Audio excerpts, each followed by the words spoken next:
Let's take the discussion forward with Aishvarya Dadheech, who's joining us from Ambit Asset Management to talk more on markets. Aishwarya, of course, looks at the broader markets much more closely as well. Large caps have rallied, Aishwarya, but what about mid caps? Do you see froth being cleansed out in that zone and value emerging? Are you active there? Yeah, hi. So good afternoon, Ajay, and great to be here at your show. I would say the last 1 week, the whole narrative has changed actually, with the steep decline in the commodity prices, decline in the bond yields, the whole fear about that equity valuations were not justified, the kind of inflationary trend will have an impact on majority of those companies' earnings is somehow taken a backseat today. Now, still we are not out of the woods, but the decline of base commodities as well as the agri commodities in the range of 15-20% to as high as 50 to 60% would give the much needed impetus for that earning cut possibly will not happen to that estimate which people were doing it in last month or so. So from that mid cap perspective, the broader market perspective, obviously we have seen a massive selling which has happened in the large cap, right? But mid cap and small cap, we were looking at some data so from FI perspective, haven't been hit that hard.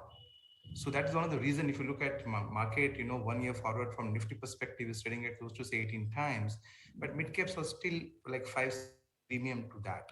The only area where you can see value is into small cap, which is possibly around 7-8% compared to the value. So in 7-8 PE multiple cheaper compared to the large caps. So, but having said that, we believe that the whole growth scare. So we have actually moved from inflation scare to growth scare. That is the reason why we have seen moderation in the commodity. We have to be watchful about how the mid cap and the small cap businesses are into. So my advice would be that it's right time to invest into mid and small cap, but you have to stay invested into quality names only. So what exactly I meant by quality is players who can basically protect their margins. Like, so what has happened in the last 6 months, with the rise in the commodity prices, only players who had pricing power have taken this price increase to protect their turf. Those are the businesses one should look at to invest into, because from here onwards, when the commodity prices are falling, the windfall that these companies will get will not only support higher earning growth, but they will also be try to push that money into distributions or R&D or innovation. And that will give a good tailwind for growth for the next 2-3 years. That is the area we are really, really excited about. Right. Aishwarya, you're of the belief that IT has started to look interesting once again at this juncture. We've seen good amount of valuation compression happen in IT on growth scare that in US. But now we are at the cusp of the numbers, and many believe that actually the numbers may not be as bad as the street is already factoring it in. Do you see risk reward attractive there? Large cap versus mid cap, where do you see better prospects? So mid caps were ITs were trading at a crazy valuation, say a couple of months back. And now we have seen a steep decline in the valuation of almost 30% or so. Majority of the mid cap ITs are in the range of between 22, 23 to almost 27, 28 times 1 year forward. But having looked at what happening in US and Europe, which are the major contributor to their businesses, our advice would be that one should be cautious, because what really matters in IT sector is the growth more than currency depreciations or other matters. So we believe the whole growth digitization story is still there, but it won't basically get traction in the coming 4 to 6 months. We have to really see whether the technical recession is US is actually converted into real recession in the coming quarters. And if that's the case, IT can take a further beating, right? But that would be the time in our understanding for investors to accumulate IT stocks. So I would say a lot of large cap IT names, are trading at around very, very attractive valuation compared to mid caps, right? So they're trading at around 17, 16 times. So those were the names one should look at, in adding into the portfolio over the next 4 to 6 quarters. Obviously, you spoke about this quarter results, the expectations are pretty muted. More than that, more than the result, it will be the commentary which would be important, because the way there is so much of noise about the US going into recession, and the growth taking a plunge. It won't be, it will be foolhardy to estimate that the IT's budget will not be impacted much. So we have to really see how things goes around over the next couple of quarters, and that would be the time to actually look at IT. So we always believe in that, you buy things when there's so much pessimism around. That's the way we have been buying a auto. When the last time we came, we said auto is a sector to look at, consumer discretionary is another sector to look at.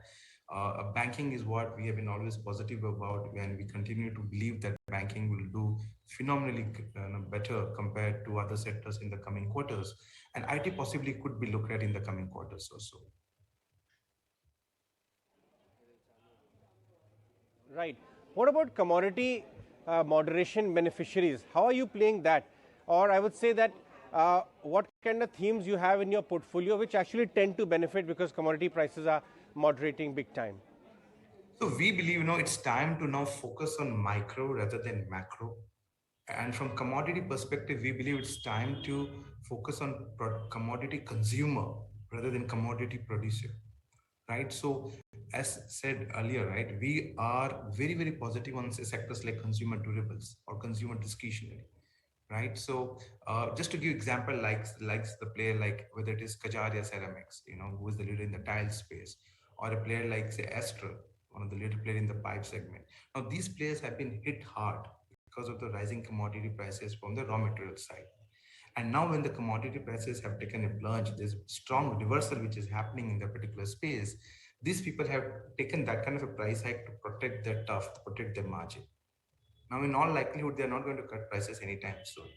So that are the kind of businesses which we believe looks very, very exciting to us. So we are going overweight on consumer durables. We still like home building. So players like Skajaria, player like Asian Paints, the paints, even other home building players into laminates and all that. We really like them because we believe housing, though, we have already seen good 1 or 2 years in housing, but the whole scare about interest rate going out of the comfort zone is now taking a backseat because of the rising inflation. So we still like, home building and the housing sector as a whole, consumer durables as a auto, and most importantly, the consumer discretionary. So we believe, that there's two parts to the consumer demand. One is the discretionary, and another is the staples.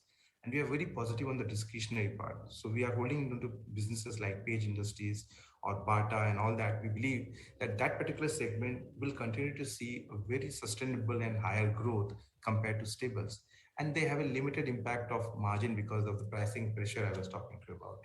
So these are some of the sectors which we believe, should do really, really well going ahead. And banks is always, one of our favorites. Right. Ashwarya, how are the earnings picture looking right now of your small cap, mid cap end of the portfolio? We all know what went through. A lot of earnings scale backs have happened, be it metals, autos, many sectors actually, now oil and gas. But how's the earning picture looking on a net basis, 12 to 14 months far out? How is the blended earnings growth looking at your mid cap portfolio now? So for at least our portfolio, we are looking at a growth of almost 25% for FY23 and another 20-21% in FY24. If you look at the way the market is positioned, Nifty is expected to see an earning growth of 15 to 16% this next calendar year, and possibly another 14-15% in FY24. But a small cap as per se, mid cap and small cap are expected to see a very erratic movements in earnings because if I look at specifically small cap and mid cap, they are expected to grow 20% in FY23 as I would say as an index, but they expect another 35-40% growth in FY24. So I think primarily on account of base. But at least for our portfolio, I believe any businesses which can grow 20% plus, where they are available at 1 to 1.2 time PEG ratios are something which should be looked at. And we are very, very confident about our earning growing with the north of 20% plus. The reason being, we believe that our businesses that we are holding, the sectors which I spoke to you about, are growing very strong on revenue growth. But the impact on margin is little, much, I would say, as I said, the margins are protected. So we are able to deliver more than 20% kind of an earning growth. And I believe in the whole current circumstances and how the macro is behaving, 20% earning growth would be like, something to die for.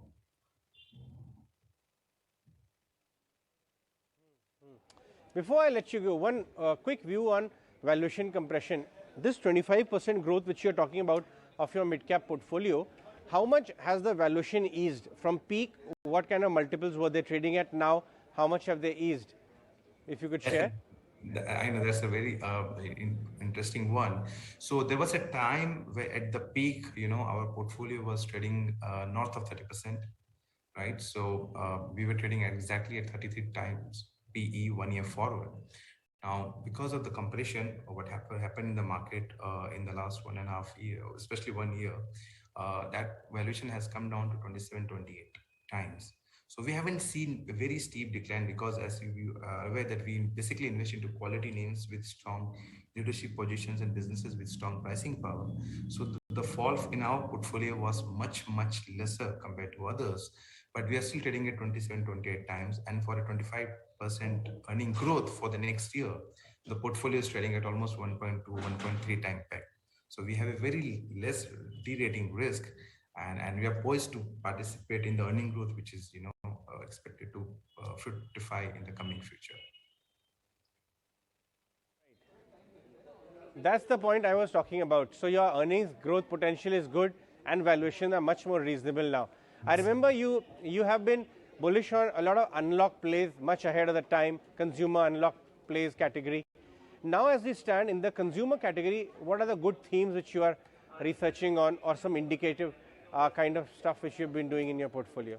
Sure. So we have been very vocal about plays like PVR, because that was one area where we invested heavily during the COVID times, which has played out well for us. Similarly, we invested into plays like Safari during those tough time of 2020, and they've all fructified well for us. Right now, we believe, there are certain sectors which really excites us. One of them is auto anch. We believe that obviously there is a risk from Europe side and all that, but we believe auto sectors could be a dark horse. From the auto sector valuations, they are still trading at 10% discount to the last 10-year averages, and the revival in the PV, CV, the tractor and two-wheelers are still backing off. They have to still pick up a lot, but we believe that this is the right time to actually look at the auto anch sector, because the commodity price inflation, deflationary trend will basically help them. The chip shortage things is now coming back to normalcy. The consumer discretionary part, the demand growth is what we're really excited about. So auto anch is one sector where we're looking at. I would also say that IT, the mid cap IT is another sector where we are really getting interesting data points. So some companies which are now trading at 20 times, 22 times forward, where we expect that even there's a recessionary trend, they can still manage 12, 15% kind of a growth. There are a couple of them which we believe can be looked at in the current situation. And obviously, most important being that businesses which will hit the most on account of commodity inflation. So as I said, places like Asian Paints or Kajarias or all those kind of entities, we are basically increasing weights into those names, because we believe uh, the commodity prices are not going to go back anytime in a hurry because of this growth scare. In the same time, tightening of the balance sheets by the central banks. So much more for the next 6 to 9 months, the majority of these companies will catch up of their whatever lost market cap they have done in the last 1 year or so. So I would say that will be the low hanging fruits which we are capitalizing on right now. Right. All right, Aishwarya, thanks so much for your time. Good having you around on the show today. Let's take a short break on that note. Thank you.